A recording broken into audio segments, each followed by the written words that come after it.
outpatient surgery limits hospitalization for surgery to a single day.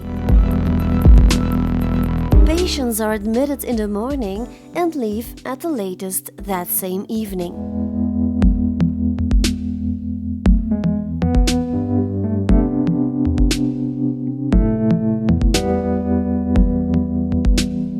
The Gustave Roussy surgical team is particularly committed to quality and to patient safety and comfort. Each day, all professionals actively contribute to apply these principles to a totally patient-centric path. On the even morning of admission, the patient will have taken an antiseptic shower. Patients are asked to bring a pair of slippers along with the various cases for their glasses, dental prostheses, and hearing aids. Contact lenses must be removed before going to theater. Patients are nil per as on the morning of the procedure. Before leaving for the operating theater, the duty nurse issues the patient with specific clothing and fits an identification bracelet. This bracelet is one of the identity vigilance measures aimed at continually improving patient safety in the operating theater. Throughout their stay, the patient's identity is checked multiple times.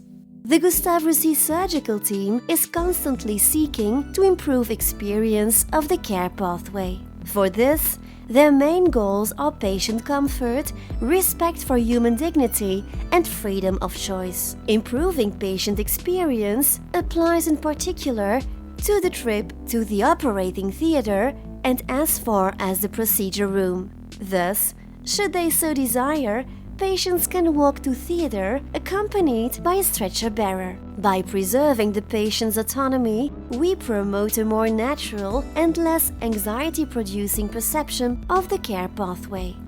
During transfers to the operating theater and to avoid cutting patients off from their environment, glasses and hearing aids are worn.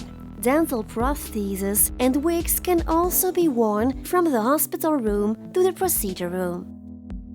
Patient's trip to the Gustave Roussy operating theater starts on the second floor in the outpatient unit. Patients are welcomed by the duty nurse, who goes over all essential outpatient hospitalization details with them, such as stopping certain treatments or the need not to be alone upon release and during the night following hospitalization.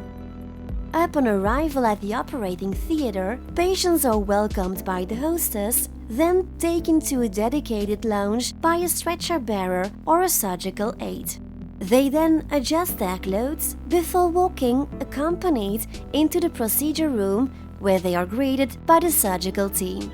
In the procedure room, patients are prepared for anesthesia, including placement of electrodes for the electrocardiogram, oxygen sensors, and the blood pressure cuff. A perfusion is set up. It is then time for anesthesia and sleep.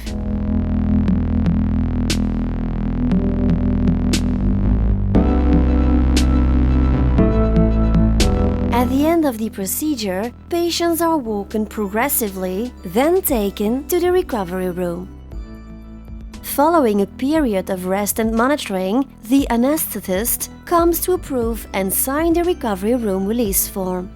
At this time, he/she gives instructions concerning the time at which eating and drinking can be resumed. Patients are then returned to the outpatient unit with the nurses waiting for them. The physician who performed the procedure comes to approve the patient's same-day release.